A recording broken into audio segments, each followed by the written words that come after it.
Beliau itu orang Indonesia, tapi buku-bukunya, kitab-kitabnya itu dipakai di dunia Islam.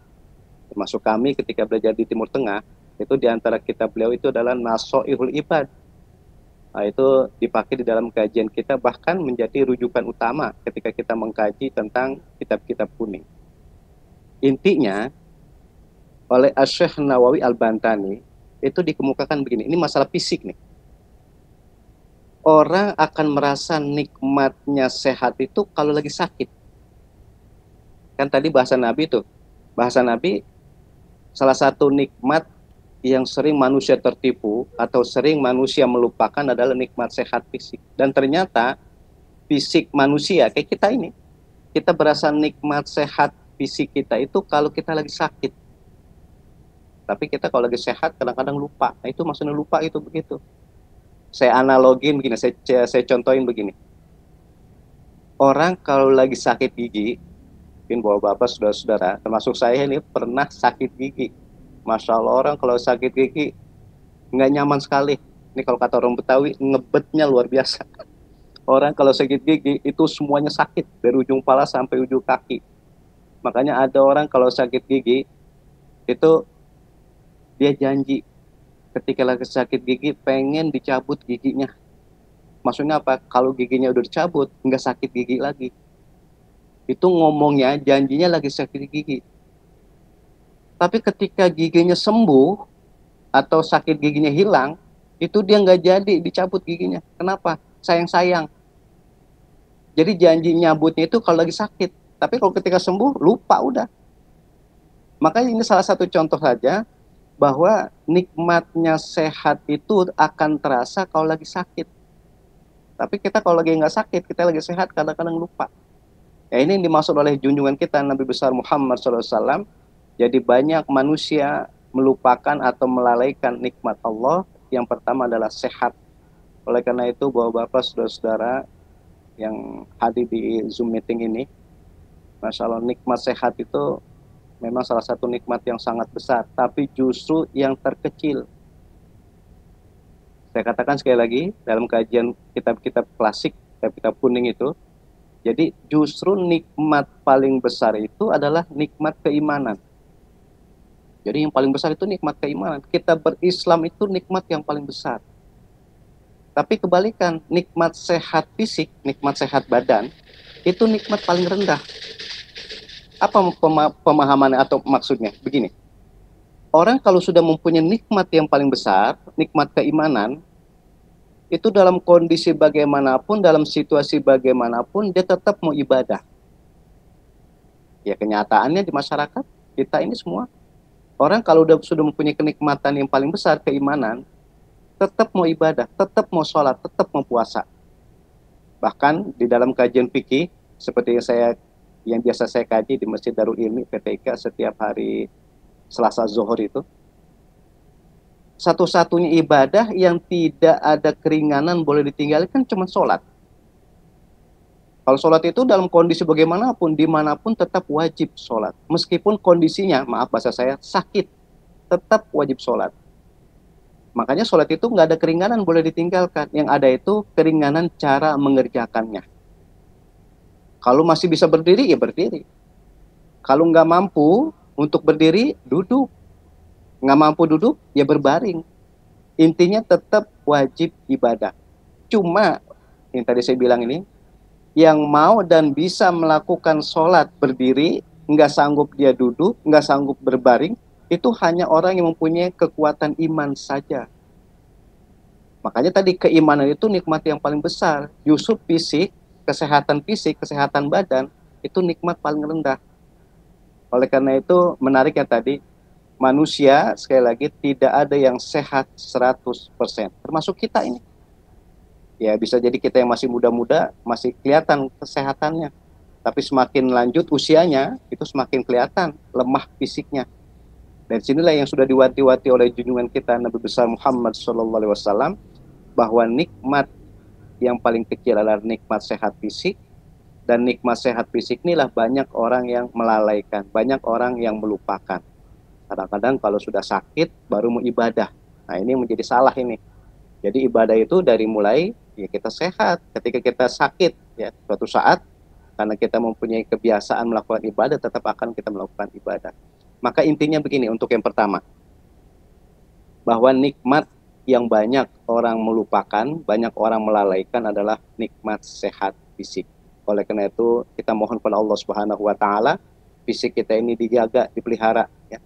Terutama dalam situasi sekarang ini, mudah-mudahan ya fisik kita, kondisi kita dan sebagainya tetap fisik kita ini kita pergunakan dalam rangka ibadah kepada Allah Subhanahu wa taala.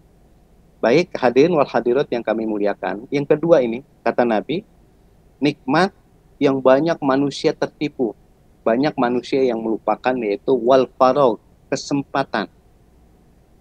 Bapak-bapak, saudara-saudara, banyak orang, ini kalau bahasa Nabi kan katsiru minan nas, banyak orang melupakan nikmat kesempatan. Bahasanya gini, orang selagi masih sempat berbuat kebaikan, itu jangan ditunda. Itu rumusnya. Makanya di dalam ayat tadi, fastabiqul khairat, artinya adalah ketika mampu beramal soleh, mampu berbuat kebaikan, itu jangan ditunda. Kenapa jangan ditunda? Sebab kalau ditunda bisa jadi ketika kita menunda dalam situasi dalam waktu yang lain, kita nggak bisa melakukan amal soleh tadi. Jadi mungkin bahasanya kesempatan lah. Selagi ada kesempatan, kita kerjakan perbuatan baik itu. Kita kerjakan amal soleh itu. Konsekuensinya kalau ditunda, siapa yang jamin kita bisa melakukan amal soleh tadi gitu. Atau yang kedua, nah ini yang lebih kacau lagi nih. Kalau orang menunda perbuatan baik, sangat penting nih, ini cara ngaji tasawuf ya. Kalau kita menunda amal soleh, kita tunda, itu nanti niatnya sudah berubah. Ini bahaya. Niatnya sudah berubah. Ya bisa jadi ketika kita refleks ya, kita punya niatan berbuat baik, kita melakukan itu insya Allah niatnya karena Allah Subhanahu wa taala, karena Gusti Allah. Tapi kalau kita tunda, itu khawatir nanti akan berubah niat, akan berubah maksud, akan berubah tujuan. Bisa jadi tujuannya karena faktor apa? Ya biar dilihat oleh orang lain, biar dipuji oleh orang lain. Maka disinilah keilmiahan sehingga kata Nabi, kesempatan itu salah satu nikmat yang banyak manusia tertipu, banyak manusia yang melalaikan. Itulah yang dimaksud bahasa Nabi, katsiru minan nas, banyak manusia yang melalaikan, banyak manusia yang melupakan. Ada kisah singkat yang menarik begini. Ini masalah kesempatan. Ada orang soleh, ada orang yang baik. Suatu saat dia ada di kamar mandi. Ini singkat ceritanya begitu. Lagi di kamar mandi. Ketika lagi di kamar mandi, kemudian dia panggil, kalau istilahnya sekarang itu asisten rumah tangga. Saya singkat aja nih. Asisten rumah tangga, jadi ART. Ketika ada orang soleh berada di kamar mandi, dia panggillah ART-nya gitu. Ketika dipanggil, ada apa tuan? Ini saya lagi ingat dan saya niat untuk sedekah. Itu tolong makanan atau benda apa saja lah pokoknya yang ada di situ tolong langsung disedekahkan kepada orang lain. Akhirnya, ini mungkin bahasa saya nih, diprotes oleh ART-nya, oleh asisten rumah tangganya. Tuan, apakah enggak cukup? Apa enggak sebaiknya Tuan selesaikan dulu urusan di kamar mandi, nanti baru kita bicarakan yang lain. Apa kata Tuan yang kamar mandi? Mumpung saya masih ingat dan mumpung niat saya ini adalah niat untuk kebaikan, maka lakukan saja. Saya khawatir kalau saya selesai dan keluar dari kamar mandi, berubah niat saya. Dan inilah yang salah satu yang tadi saya maksud, kalau kita berbuat kebaikan, ini diajarkan oleh Nabi kita Muhammad SAW, itu adalah jangan ditunda-tunda. Kekhawatirannya kalau ditunda-tunda, siapa yang menjamin untuk bisa melakukan amal atau perbuatan baik tadi yang ditunda. Yang kedua ini, yang tadi saya bilang, bisa jadi kacau, bisa jadi masalah. Kenapa? Salah niat. Ya itu tadi, yang kalau pertama niatnya karena Allah, karena Gusti Allah, tapi yang kedua bisa jadi karena biar orang lihat, biar dipuji, jadi pamer. Dan pamer ini disebut namanya Arya. Arya itu pamer, dan Arya itu orang berbuat kebaikan itu tidak akan ada pahalanya. Karena tertutup dengan sifat riyanya, tertutup dengan sifat pamernya. Dan itulah nanti ada ya berkembang lagi sifat namanya takabur. sifat yang sombong. Jadi bapak-bapak, saudara-saudara, jamaah yang berada di Zoom meeting ini kita dididik oleh Rasulullah Shallallahu Alaihi Wasallam. Yang pertama tadi, kita jangan sampai melalaikan, jangan sampai melupakan, jangan sampai tertipu dengan nikmat yang pertama itu sehat.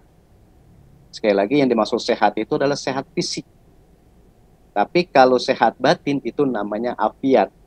Makanya oleh Asy-Syaikh Nawawi Al-Bantani, nikmat yang paling besar itu adalah nikmat keimanan atau nikmat keislaman. Tapi kebalikan, nikmat paling rendah itu nikmat sehat fisik atau nikmat badan.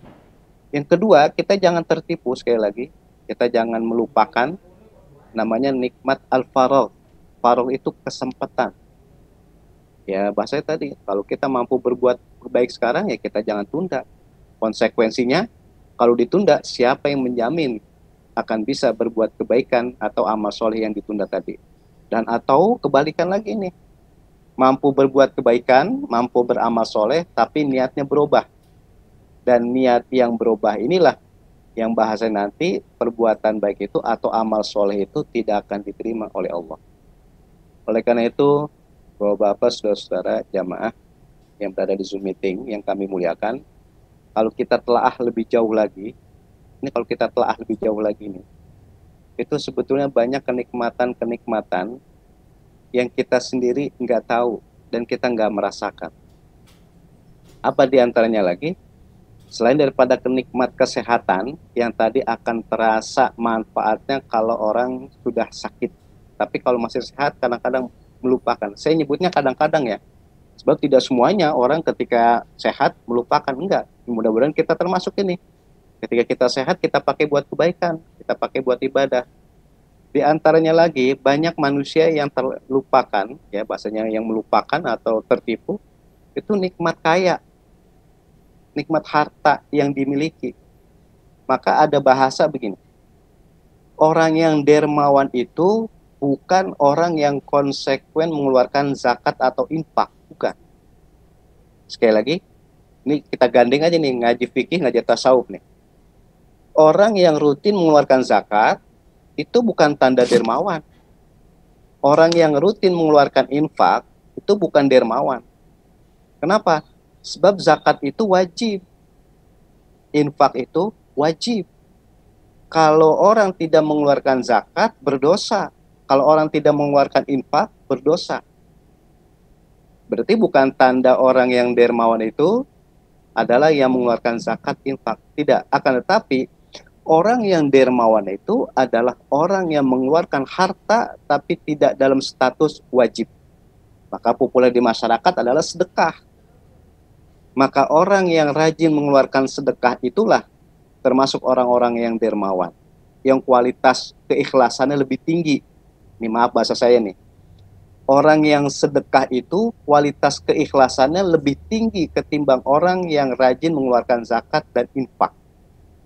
Apa sih contohnya zakat? Ya zakat itu zakat harta atau zakat fitrah. Gitu. Contohnya infak apa? Infak itu ya suami memberi infak kepada istri.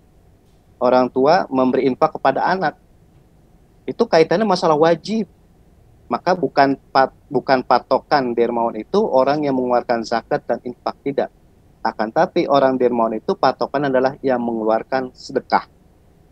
Nah, ini yang tadi saya kolerasikan bahwa ternyata banyak orang ketika kaya itu justru dengan hartanya tidak menjadikan dia orang yang dermawan. Tapi kebalikan. Orang yang dermawan itulah yang disebut namanya suka mengeluarkan sedekah. Berarti bisa jadi yang dikatakan orang dermawan itu bukan orang kaya, justru orang-orang miskin. Sekali lagi, yang potensi menjadi orang-orang dermawan itu justru bukan orang kaya, bisa jadi orang miskin. Dan kata sekali lagi oleh Asy-Syaikh Nawawi Al-Bantani, kalau orang kaya dermawan itu pantas. Sekali lagi nih kata Asy-Syaikh Nawawi Al-Bantani, orang kaya yang hartanya banyak menjadi dermawan pantas karena hartanya banyak. Tapi kebalikan, kalau orang kaya, ini bahasa saya pelit apa bakhil, sama aja itu pelit, bakhil, kikir dan sebagainya. itu sangat-sangat tidak pantas. Orang kaya dermawan pantas, tapi kalau orang kaya nggak dermawan, sangat-sangat tidak pantas. Makanya kalau orang miskin dermawan, itu bukan baik lagi, akan tapi lebih baik lagi. Sehingga ada bahasanya, al-jud fil agniya hasanun, walil fuqara ahsan. Kalau orang kaya dermawan, pantas atau baik. Tapi kalau orang miskin dermawan, itu lebih pantas lagi dan lebih baik lagi. Maka ini korelasinya ke tadi ini. Jadi banyak kenikmatan yang manusia pada lupa. Banyak kenikmatan yang manusia tertipu. Di antara tadi, harta itu akan menyebabkan manusia tertipu, banyak menyebabkan manusia lalai. Oleh karena itu kita dibimbing oleh Nabi kita Muhammad SAW bahwa kita jangan sampai tertipu dengan kenikmatan-kenikmatan. Ya di antara tadi, jangan sampai harta itu membuat kita tertipu untuk beramal soleh atau berbuat kebaikan. Ada lagi hal yang selanjutnya yang berkaitan masih dengan masalah nikmat-nikmat Allah yang manusia banyak ya. Ini bahasa Nabi, kathiru minan nas. Manusia banyak tertipu. Itu selain daripada kesehatan fisik, selain daripada harta, itu adalah kehidupan. Ini untuk bicara yang terakhir ini, untuk masalah kehidupan. Kita ini manusia, cepat atau lambat, ini akan meninggalkan dunia yang fana ini. Ini bahasa Nabi. Bahasa Nabi, jadi kenikmatan yang manusia bisa tertipu, bisa melalaikan adalah kita ini manusia hidup di dunia hanya sementara. Cepat atau lambat, kita akan meninggalkan dunia ini. Makanya, kita dibimbing oleh Nabi. Kita dibimbing oleh Nabi bahwa semampang, semumpung selagi kita masih hidup, kita ada kesempatan untuk berbuat kebaikan. Kita dibimbing untuk berbuat kebaikan, dan perbuatan baik kita ini justru akan menyelamatkan kita hidup di akhirat nanti. Ini dinasehatkan oleh Nabi gini. Iza mata ibnu Adam in qata amalu illa min salasin, shadaqatin jariyah au ilmin yuntafa'u bi au waladin sholihin yad'ula. Jadi intinya ada 3 perkara yang kalau kita lakukan ketika kita masih hidup, itu ketika kita sudah meninggal pun pahala terus mengalir. Sekali lagi ini bahasa Nabi, ada 3 perkara kalau kita lakukan ketika kita masih hidup, nanti kalau kita sudah meninggal, itu pahala terus mengalir. Berarti kita sudah meninggal, kita sudah tidak bisa berbuat kebaikan. Tapi ketika kita masih hidup, kita lakukan 3 perkara ini, itu nanti ketika kita sudah meninggal, itu pahala terus mengalir. Ini artinya berarti tadi, kita jangan sampai tertipu, kita jangan sampai melalaikan kenikmatan-kenikmatan yang Allah anugerahkan kepada kita. Yang pertama, yang kata Nabi, sodakoh jariyah. Yang dikatakan sodakoh jariyah adalah orang berbuat kebaikan ketika masih hidup, terus hasil perbuatan baiknya ketika masih hidup, itu dimanfaatkan oleh orang-orang yang masih hidup. Maka orang yang memberikan itu sudah meninggal, itu pahala mengalir. Ini oleh Ibnu Hajar Al-Asqalani dalam kitab Bulughul Maramnya. Sekali lagi, kitab Bulughul Maram yang saya biasa kaji di Masjid Darul Ilmi setiap hari Selasa pertama dan ketiga ya, waktu zuhur. Itu jadi yang dikatakan sodakoh jari adalah yang dipopulerkan adalah wakaf. Nah, berarti kalau ada orang ketika masih hidup mewakafkan hartanya, kemudian dia meninggal, ternyata harta wakafnya dipakai buat kebaikan, itu pahala mengalir terus. Oleh karena itu, kita yang masih ada kesempatan mengeluarkan yang tadi saya maksud, harta kah, ya termasuk apa sajalah kebaikan-kebaikan, itu nanti kalau kita sudah meninggal, itu pahala mengalir. Itu yang dimaksud oleh Nabi, sodakoh jariyah. Yang kedua, ilmu yuntafa'u bihi. Ini saya populerkan, istilah ilmu itu kan, istilah cara ngaji ilmu nahwu namanya nakiroh, masih sifat umum, universal. Jadi yang dikatakan ilmu yuntafa'u bihi itu adalah ilmu untuk mencapai kebaikan. Makanya sebetulnya tidak ada perbedaan antara ilmu agama dengan ilmu umum. Nggak ada. Ilmu mau dikatakan ilmu agama itu dalam rangka kebaikan dunia akhirat, atau ada ilmu umum untuk mencapai kebaikan dan kebahagiaan dunia akhirat, itu disebut ilmu yuntafau bihi. Contohnya saja, ketika masih hidup, dia mengajarkan ilmu tentang agama, masalah Al-Quran, masalah hadis, masalah fikih, atau masalah ilmu umum, contohnya masalah kimia, fisika, matematik, dan seterusnya, biologi, bahkan geografi dan sebagainya. Itu ketika dia meninggal, orang-orang yang diajarkan terus mengamalkan ilmu-ilmunya, maka disebut namanya ilmu yuntafa'u bihi, ilmu yang bermanfaat. Dan ilmu itu ketika dimanfaatkan oleh murid-muridnya atau siapa saja yang pernah diajarkan, maka pahala mengalir buat orang yang sudah meninggal. Ini disebut namanya ilmu yuntafa'u bihi, itu mengalir kebaikan buat orang yang sudah meninggal. Yang ketiga, yang terakhir ini mudah-mudahan buat kita nih, terutama buat saya secara pribadi. Kita ini pasti mempunyai orang tua.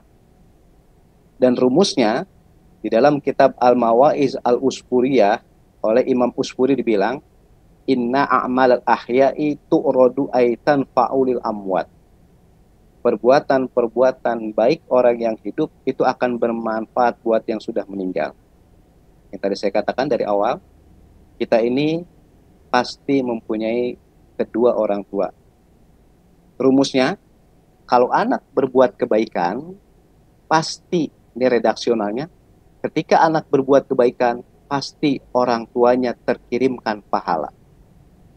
Baik orang tuanya masih hidup, apalagi orang tuanya sudah meninggal. Kita ini, sebagai anak, ketika kita berbuat kebaikan dalam bentuk apapun, dalam situasi apapun, itu secara otomatis orang-orang tua kita mendapat pahala tanpa kita niatkan. Atau nggak perlu kita niatin. Jadi refleks aja otomatis. Kita berbuat kebaikan dalam bentuk apa saja, itu orang tua kita dapat pahala. Ya orang tua kita masih hidup, yang tadi saya bilang apalagi sudah meninggal. Kenapa saya bilang apalagi? Sebab orang kalau sudah meninggal tidak bisa mencari pahala lagi. Tapi kalau orang masih hidup, masih ada kesempatan, masih berpotensi mencari pahala. Makanya kalau anak berbuat kebaikan, Masya Allah, orang tuanya itu sudah mendapatkan pahala dari Allah Subhanahu wa Ta'ala. Tapi kebalikan, ini wanti-wanti buat kita nih. Kalau anak berbuat kebaikan, orang tuanya terkirimkan pahala. Tapi nauzubillah, kalau anak berbuat maksiat, anak berbuat dosa, orang tuanya tidak terkirimkan dosa. Jadi berarti tanpa itu adalah kalau anak berbuat kebaikan, orang tua terkirimkan pahala. Tapi kalau anak berbuat maksiat, nauzubillah, anak berbuat dosa, orang tuanya tidak terkirimkan dosa. Jadi yang terkirim itu pahala-pahala saja. Ya logikanya begini, kalau anak berbuat kebaikan, orang tuanya terkirimkan pahala.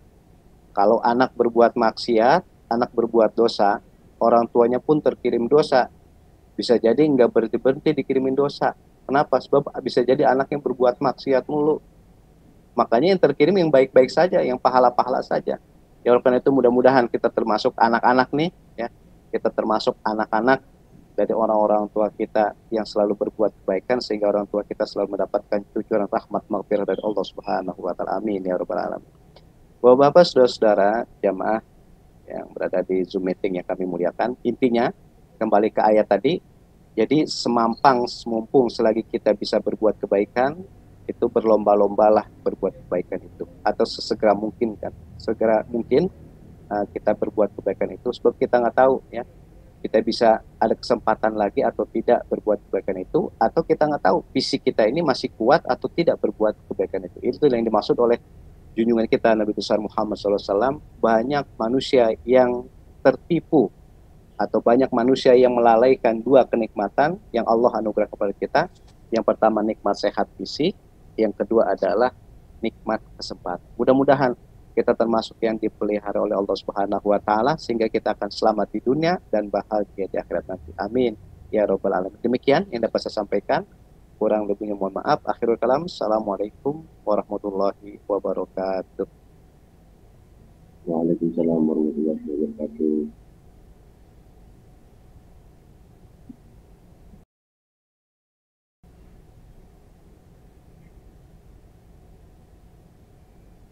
Terima kasih kami ucapkan kepada Kiai Haji Muhammad Ismail Naim. Selanjutnya mahasiswa TBK dapat melaksanakan kegiatan sesuai jadwal. Begitu, mengucapkan terima kasih.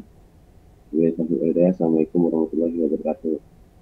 Mohon izin, room akan kami end.